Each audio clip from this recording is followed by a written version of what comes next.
Costco is in 3 days, and it's the perfect war to debut a brand new crossbow mod. I haven't done a crossbow in a while, and this crossbow is the perfect candidate in that it has no inside. So let's bring this guy back to life and make it into something really, really special.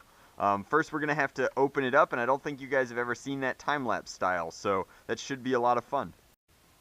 So as you guys can see in here, there really just isn't a lot to work with. There is no catch mechanism. There is no plunger rod, the trigger is still in here, and we have the trigger spring, which is important. We might need the trigger spring actually, but everything else is gone, which is excellent because it means that we can take these internals and set them aside and then use the shell for some custom internals to make something really, really, really special. Let's get to work. We need light shell modifications to accommodate our custom internals. Notably, we have to remove this bracket here and then up, while maintaining as much of this as we possibly can. For aesthetic purposes, we have to open up this front end, even with it together, like so. This needs to be able to fit a 1/2-inch PVC coupler, so sadly that requires sacrificing this screw port, but it is what it is. So to make sure that your crossbow doesn't show through the original color inside, you actually have to do a pretty decent job of coating those interior cavities, particularly around this well here and up here. Now you want to do that with vinyl dye because it's the ideal primer for plastics such as this. And away we go. So one coat of vinyl dye is plenty for this shell, just because we will also be hitting it up with an automotive enamel. Now we did a very custom automotive enamel blend of blue, white, silver, and a darker blue to really give it a fade from front to back, light to dark. And that's because we're overlaying the entire thing with a darkening Cryptek film here. This is a project called Hydrographic Imaging, and I have a full tutorial on it, but we just liquidated the film, and now we're pressing our crossbow through.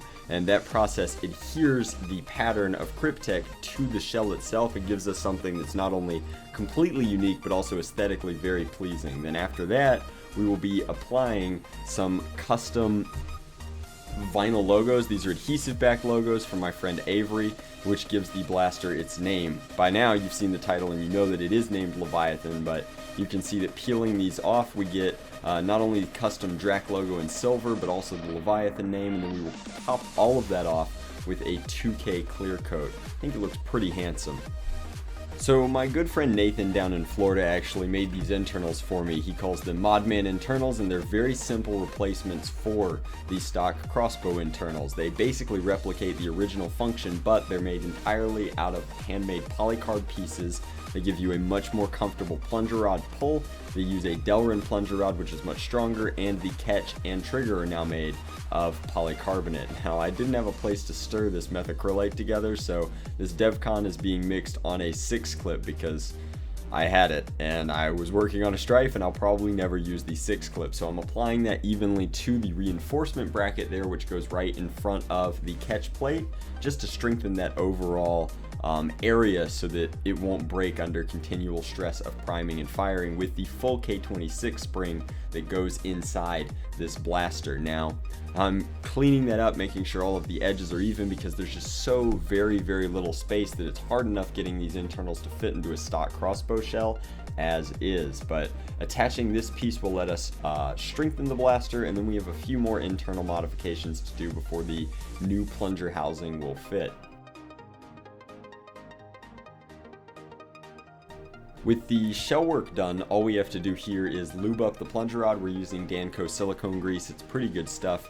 And then we are fitting it in. Now it's, again, just like a really tight fit. His reinforcement plates nest up against the original brackets in the crossbow, and not everything wants to fit exactly. Then we realize we have the plunger itself upside down. So we flip that really quickly, get everything realigned, and now you can see the absolute struggle that is trying to get homemade larger internals into a stock crossbow shell. I fiddle with it a lot before I finally get it to kind of warp around its reinforcement bracket and figure out where it wants to be. And then once the shell finally closes, we lock it down and get it ready to fire.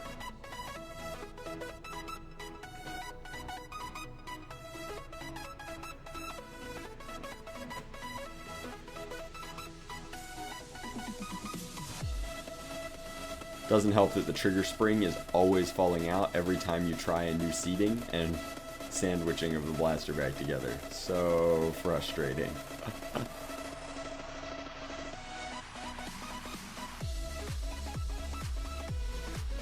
Finally got there, and we can lock down Leviathan. It's now got a complete body. I really like that the name and the hydrographics kind of match one another and really fit the overall aquatic theme of the shell in the first place.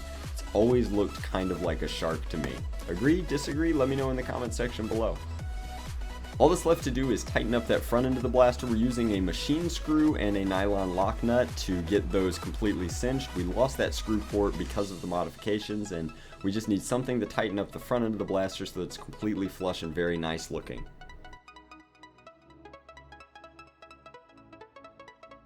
Alright guys, so I wanted to come outside and show you the Leviathan in person. So the Hydro turned out great. I mean, it is a really beautiful blaster, which is kind of where you're going for. Nobody uses a crossbow because it's the best blaster anymore. That day is done. You use the crossbow to prove that you're a really cool old school nerfer, I guess. But this is an old school breech. It's of course PVC, so it locks into the blaster very easily, and then it's got a 17/32 brass slide on the inside. That's a relatively simple mechanism there, and you can see how it closes around the dart to create a full seal. Now, I have a variety of darts, including some Southeast slugs in my pocket here, so we'll just see what we get first. But then I thought that we would go target shooting. This is actually not tight enough for the X darts, so hopefully it will fire the slug reasonably well, and it looks like it's just right for that. So then the breech closes. Fun fact, you should prime your crossbow before you close your breech to prevent vacuum loading. Then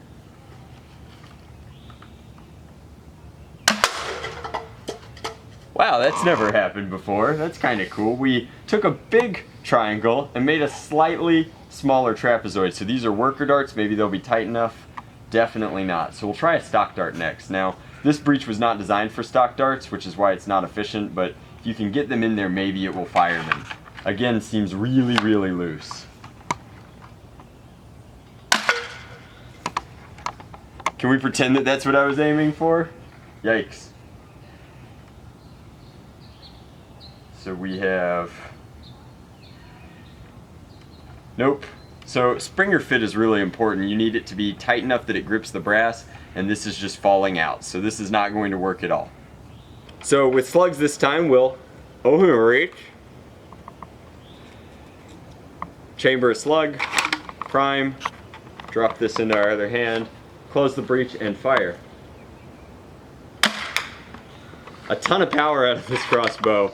It's really optimized to be a lighter version of Lilith. That's kind of what these Modman internals do. But you have to adjust for it by lowering just a little bit. And again, it is new to me. I've used internals like this before, but every set is a little bit different. See if we can't finish off the cups now.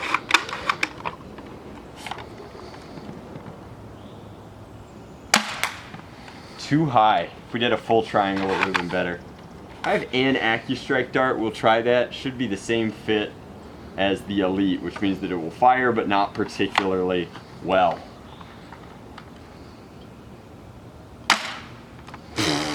Went ahead and made the complete triangle this time. So if this seems like an involved reloading process, that's kind of because it is, but this used to be how NIC Nerf was played.